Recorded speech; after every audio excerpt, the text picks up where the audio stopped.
fogole maxeyna simna anun no gonno yal in Yesu Krista jigaxina o day o garida xin ndax xajir fa nun fa lay fe no yaloxe donc i mbetandooxanga o ndik no émission ne falakna donc i njang ayo e jangu fe te refu xeet fe no yaloxe jangu fe te refu xeet fe no yaloxe donc fop we andona ye a ngimayo na Yesu a coɗayo a Yesu o ñowden na xeet fe roog a fokatana a xooxum teno ta fogu donc i nga aye itam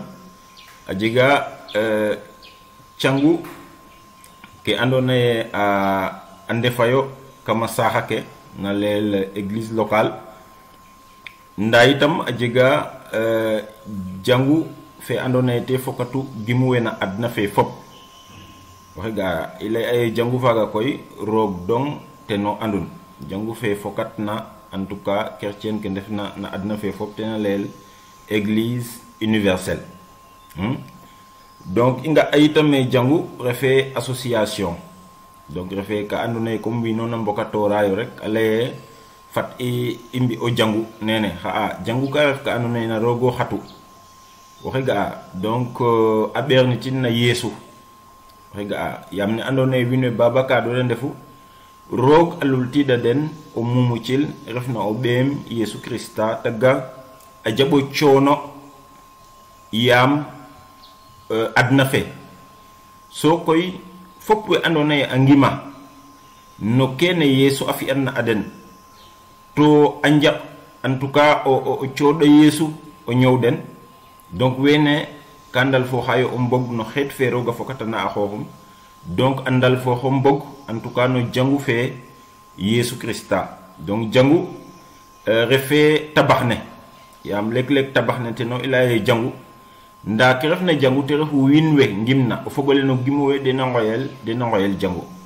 donc kaga teno i njang u jafle faafna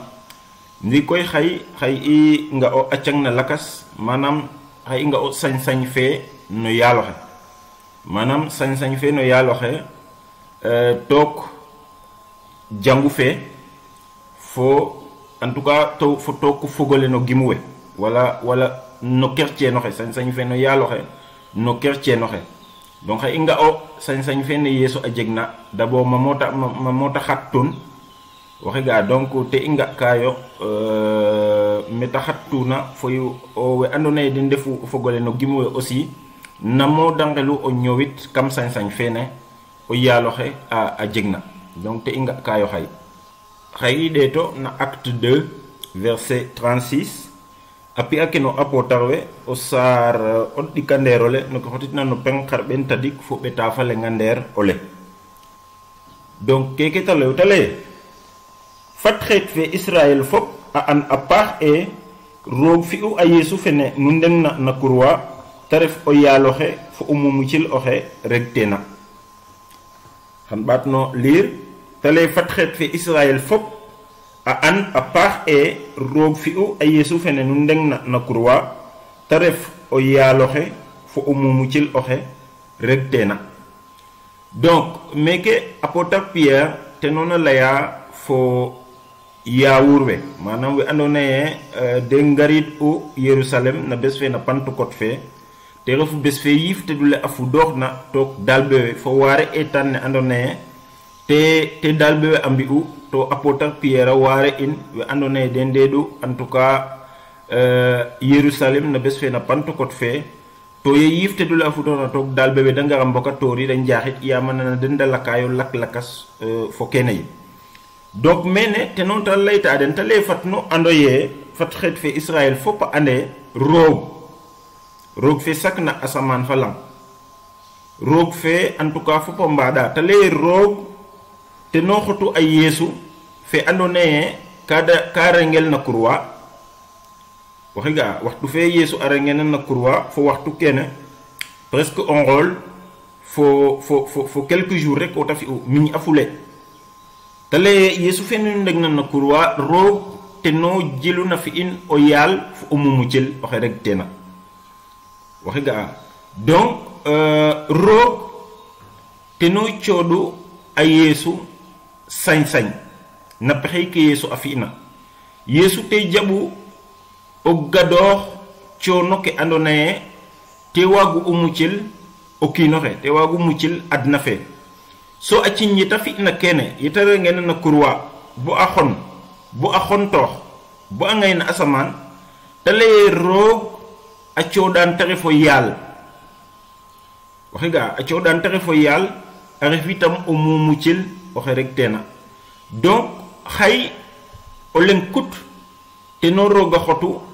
a coodin sañ-sañ faaga te refa an te refa a yeesu waxe ga oxu andona ye buga o mucc buga o daw na roog no leng kut te no o waago o ɓeer no leng kut no kiino leng kut te o waago o ɓeero xa andona ye roog ka coodin sañ-sañ faaga sañ-sañ o waago muccel te refa an te refa yeesu krista fe refna o ɓeernge roog donc ke i ndamkayo no pengo lene te refu ye roog te no coodu a yeesu te refo yaal a ref itam o mumuccel donc yeesu waagano o ɓoxot o ñoowof te refo yaalof manam waaga o xot fop ke i leyayo jeebalu o nananga jeebalu a layel oxe wareena o jeebaloox te refu a yeesu fa xooxoodum yeesu yo o xelo o garno ten o leyne maxey coodang o ñowes parce que te refu oxe rooga ci'na sañ-sañ faaga te rooga coodu sañ-sañ fa andona o kiina waaga ga a coodin o ñowum waxe ga so a fi'angaan koy yeesu xaya waago muclin parce que teno ta coodu itam te refu mumuciloxe rek tena o mumuciloxe andona ye roog ka rek tin yaaga ye adama fa awa a mbakadna waxe ga donc yeesu teno refu oxe rooga coodna sañ-sañ faaga wo fena nangilooxa xam fato ande yu o coodona a yeesu o ñoowof yu o jebalooxona na yeesu xay o jegit teen a mucc xaw jegit teen itam a basan pakad to xaw jegit teen a roog xay i ɗeeto na Éphésiens 1 verset 22 o letawole Paul a binna chrétien ke Éphèse no saaro o ferandole no kotitna no peng xarɓen ɗik fo o ɗikandeerole keke ta leyu te leye roog ka doon tig ku refna na caf Krista so a ci'in te ref xooxle no fog ole no gimuwe fop amen donc nona te leye roog ka doon tig ku refna na caf Krista manam na adna feke ku ta waagna waago ref te leye roog ka xot fop a xacin na xa ɓay yeesu ka doon tig ku refna na cafum parce que comme ne i laytuna no pengo etanole te no ta xotu manam a dodin ne no o yaal fo o mumucel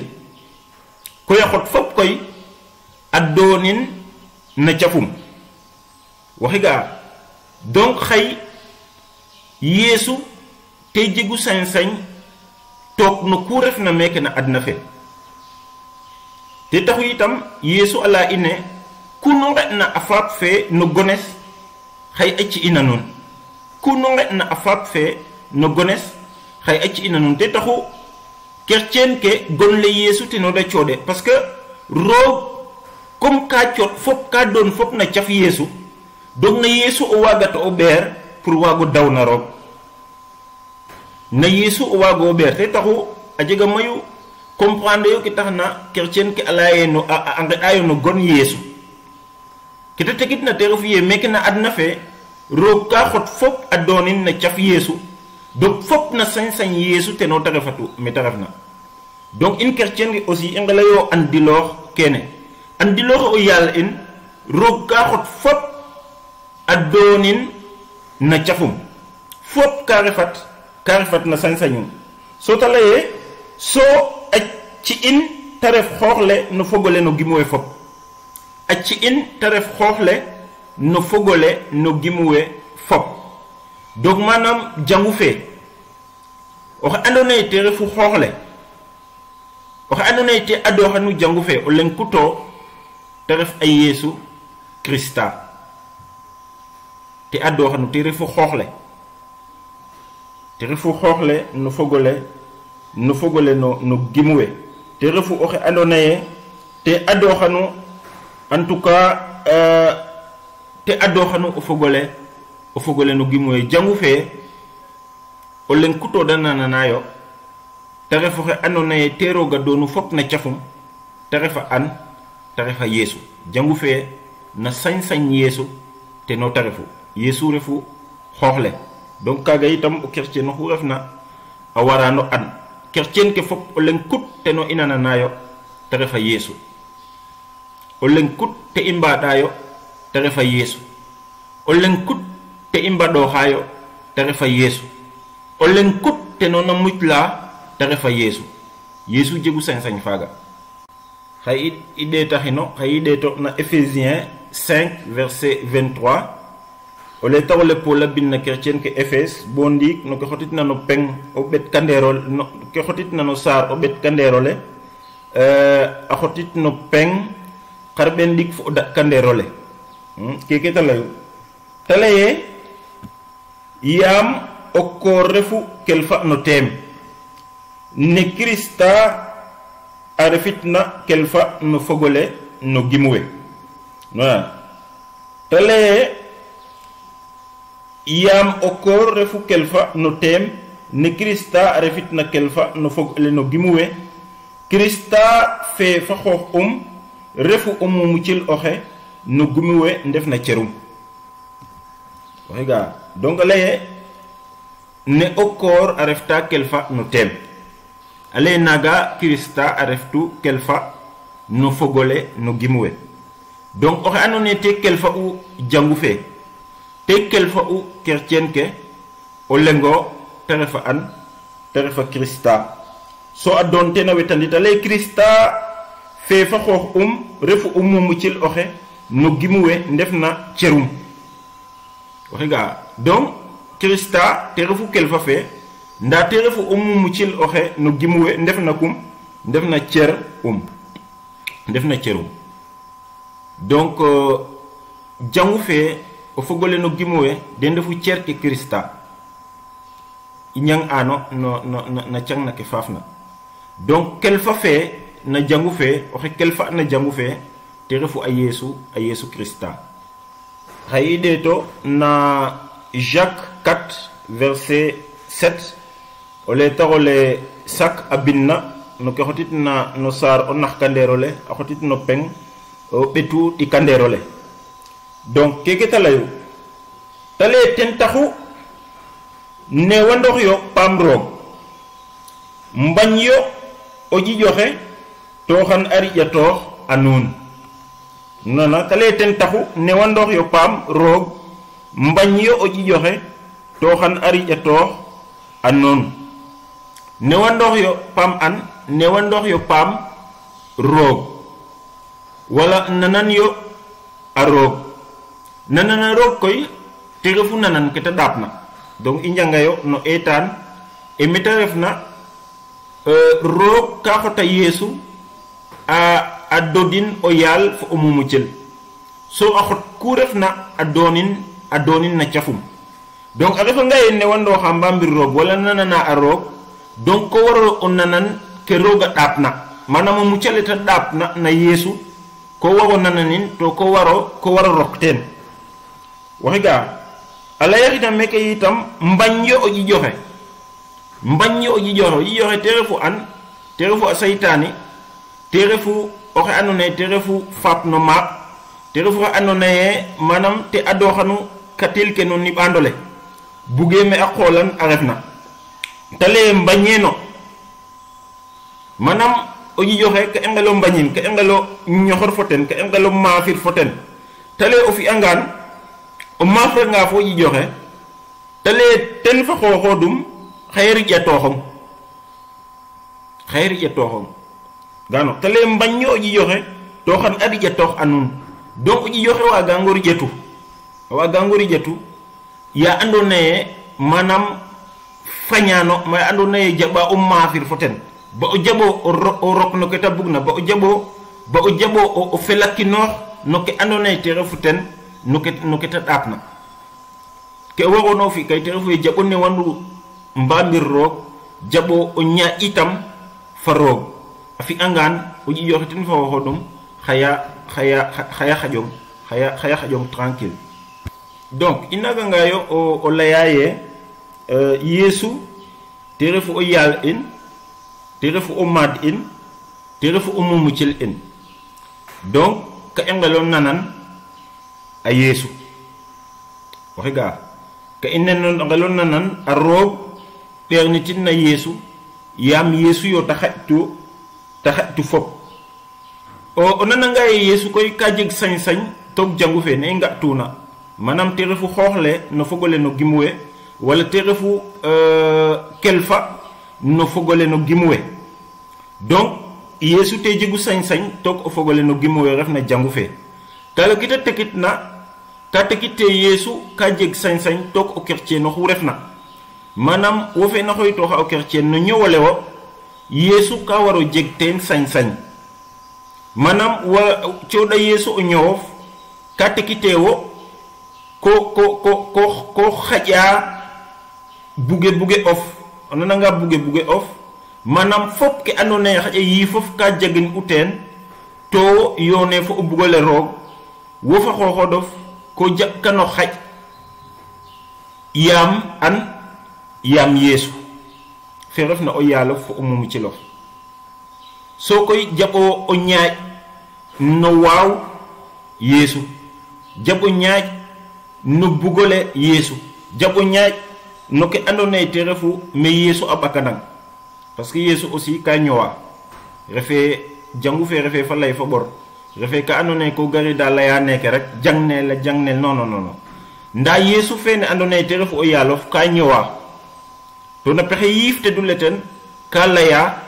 waagano an a waaga o lay fa wo ya andoona yee roka no sañ-sañ fe ten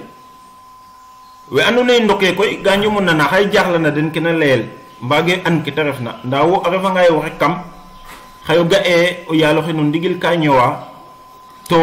xaya jeg nxiɓoor fa wo a jeganga nxiɓoor fa wo koy ko waro yoq no sañ-sañ fe ten manam ka waro jeg sañ-sañ to ko ñowole wo individuellement waxi ga'a so koy a jeganga sañ-sañ no ñow no chrétien no xu refna koy i mbokatoor in fop te jeg sañ-sañ toog ke andoona yee te refu jangu fe fo o fogole no gimuwe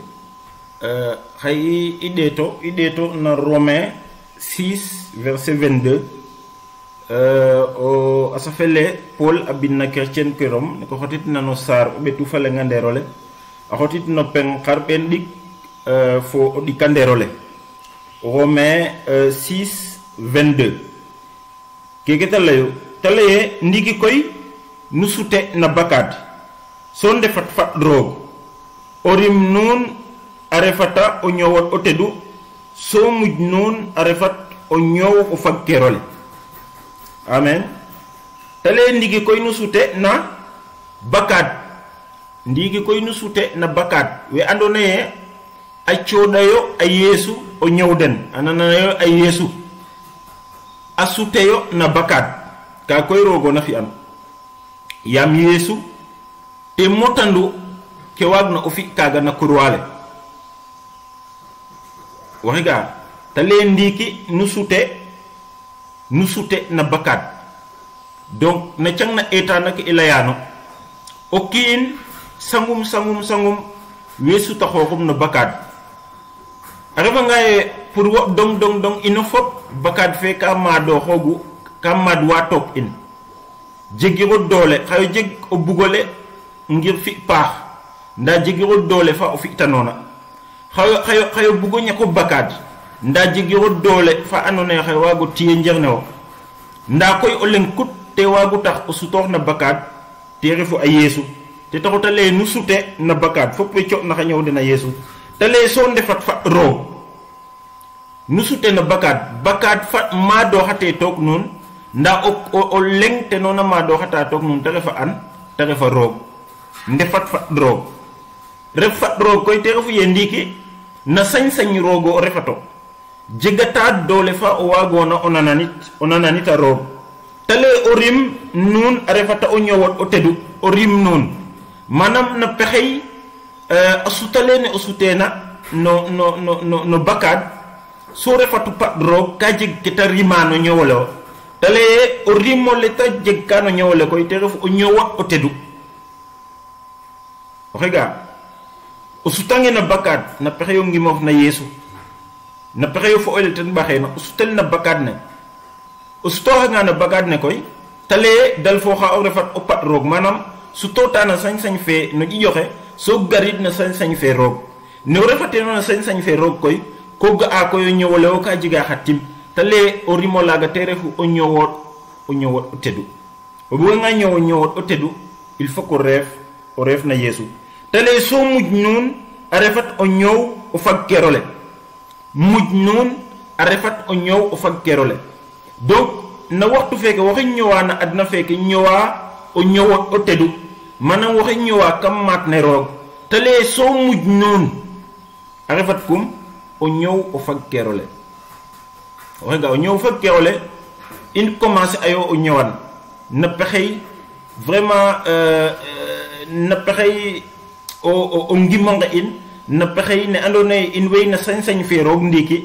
in way meke no lanqe nda in way na sañ-sañ fe roog i ndokatayo no maat ne roog nda muj in ya andona i mbaftana adna feke te refu ye o ndet ñooy fa roog bo faw roog fe andona ye sañ-saño in numo i ndefu meke no lanqe teno i continuer ka o ñowit bo faw te taxuta le muj in a refat o ñoow o fag kerole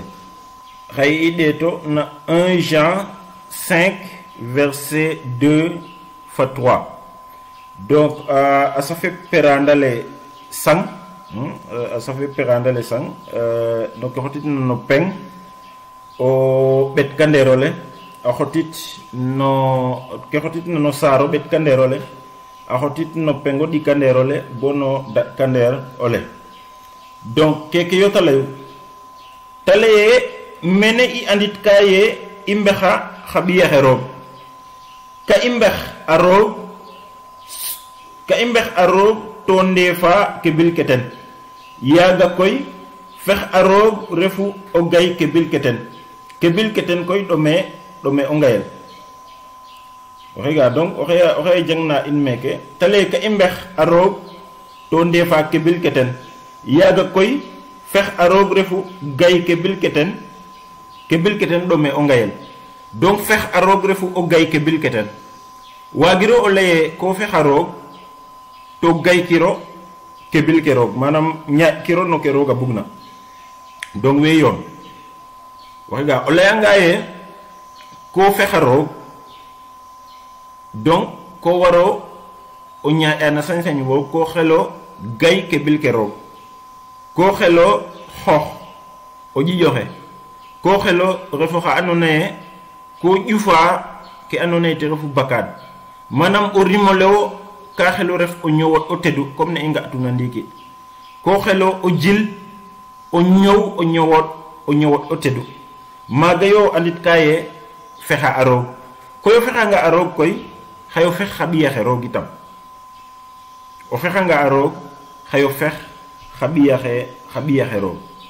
xay i ɗeeto na Jérémie 31 verset 33 donc ça fait les Jérémie no ke xotit na no saar xarɓen tadik fo o lenganderole a xotit no peng xarɓen tadik fo o daɗkanderole keke te layu te leye ka koy keke refu ngiɓor ne dalnatin ka fa xeet fe Israël ci ñaal kene xam ɓek ke biles kam a yiif den bin a den kam a qeñ den maaga xam ref roog den da ndefat xeetes mi o yaloxe layun donc o yaloxe oxe la meke ngibor ngas keke soɓo fule yesu a gar regarde donc no ancien testament fe yo manam sil mberan ne ngibor mberan ne donc ta lay meke ye ndigi koy ten ka xebo o fi ngibor ngas ngibor na ando ne xay jega subtax xay jega subtax fo ngir ke fo ngibor ne ta xibor ina fo xet fe Israël na jamano Moïse ale ngibor ne ke ta leye xam ek biles kam ayif den rega xam ek biles kam ayif den xam ref roog den dan defat xeetes rega donc o yegga ogu ngibor ne ta fi ka na pexe yesu to no ngibor naga te no i ndawtayo ke ta ne a meke ta leye xam ek biles kam ayif den oxe ne ame yifte dule andone ten ka xot katan a coodin o kerceen oxe so yifte dule ne a ref nen kebil ke roog parce que yifte dule te saqu ke na roog te taxu ta leye xam ɓek kebiles kam a yiif den donc yiif le roog xaye xiɓoor fo yiif le wo so a wetanang ke andone te refu kebil ke no yaaloxe ta leye bin a den kama xeñ den kebil ke mi xan bin aden kama xeñ den donc yifle te no fi aka ngibor ne no jegono fo yifle roog te na jalano yifle wo a jalano xeñ le wo waxe gaay te leye maga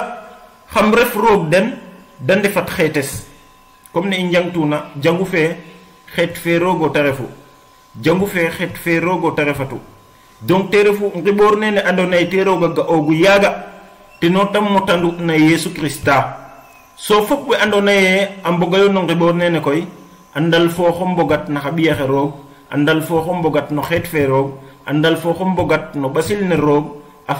fokata na meke a xoxum na adna fe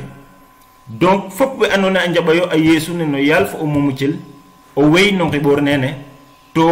a mbogayo itam no xeet fe ne ando naye te refu xeet fe roog a fokata na a xoxum meke na adna fe o yaaloxe koy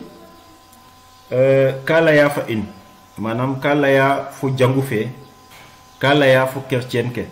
waxe gaaw yaloxe ka laya fa in ya ilira fa lay feten na pexe ya bible le roog ka laya fa in parce que a bible le te rew fa lay fe roog dikander ke ando naye roga waga ber te na lay fa in te refu a xedake ya ando naye inaga nga on xeda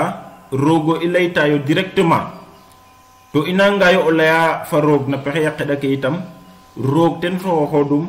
ka laya fa in te taxuta laya ine nga iyo to xanu ci el mba iyo to xanu nga konkongin yo to xanu mbektanel o yalo itam ka laya fa in na pexe yif te du leten ta cioda in waxi ga comme ni nga tuna ndigi ta le ke bilke xan bin aden manam na xan bekaden na yif den bin aden no qaynde na qaynden donc na pexey yif te dule andone ka jala na yif la in fo na qayne ke in o yaloxe kata laya fa in o yaloxe itam ka laya fa in a bernitin no weta jilna manam jajangin we andone gandef na jangu fe we andone de ndefu pasteur ke wala en tout cas o fogole no gimwe o ref pasteur donc mais o xu andone ka ref kam jangu fe to a fog no basil ne no yaloxe to a jangna o yaloxe a waga reef nit no ten ndax lay fa wo même a waga reef nit sax no kiin a lay fa wo ndax a waga o lay fa wo directement donc o yaloxe vraiment a dapa ka ando naye a waga o laya fa in i ndefa nga kam mat ne o yaloxe ka continuer a manam a laya fa in refe oxa ando naye en tout cas inagirano nga ayo wala inagirano nana mais xay inga anta ta jala xay inga anta ta laya fa in ayona in no ñowala in meke donc mena yo inday ka fula yo xay donc xay le song ne xayo xey redu sañ fe no yaloxe donc inga aye roog te xotu a yesu a dodin o yaal fo o mumucel so a xot fop a donin na cafaketen waxe ga a xot fop a donin na cafaketen donc yeesu te refu oxe andoona ye te refu xooxle na jangu fe te refu itam kelfa na jangu fe donc o nanganga o lay o chrétien o refo donc yeesu ka xelo refo xe andoona ye te na maadooxa tookof i nga a yitame o yaaloxe ka ino ka i ndoko no ngiɓor ngas ne andoona ye te o yaaloxe a fi'u na yeesu in ngiɓor ngas nene te laye ka xota manam ke andoona ye te refu keɓel ke ten manam a ɓekin na yiifa ke in so a bindin na qeeña ke in a lay koy a fi'angaan koy ten fa xooxum te ref roog in so i ndefat xeetum i mbogo no xeet fe ten donc ino na xeet fe roogo i mbogu na pexey yeesu krista fe andoona ye te o yaaloxe a luliidu a dodin te ref o yaal fo o mumucil donc yaasam o yaaloxe a barke a nuun a barke a in fop no gon no yaal in yeesu krista amen